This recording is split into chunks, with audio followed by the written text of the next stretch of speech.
I recently saw a podcast on which Joe Rogan was speaking to Elon Musk and casually mentioned that his scenario for AI is nobody having a job. And he then sort of mentioned that there might be a high universal income without sort of explaining how that would happen. So I wanted to consider Elon's nobody having a job in the context of India, for example.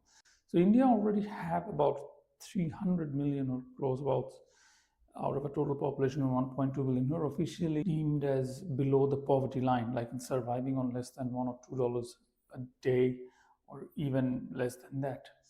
And now, if AI is going to punch a hole in the white collar professions and essentially make hundreds of millions in India, say if it added another 200 million conservatively, for example, to the lines of the unemployed, taking Elon's theory of nobody having a job, then first of all, forget about universal income. Even there is no social security in India, even as we speak now. If you cannot get food or someone doesn't is charitable enough to give you food, you die on the streets here.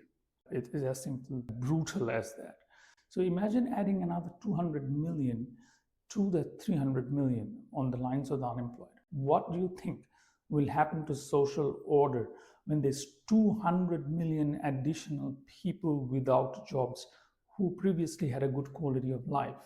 Do you think those people who are hungry are just going to sit around and wait for Elon's universal income? No, there will be revolution on the streets.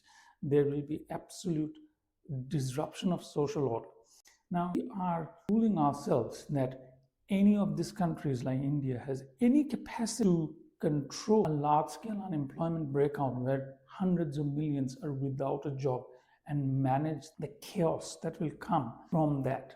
So when folks like Elon talk about a benign scenario, they're gravely mistaken.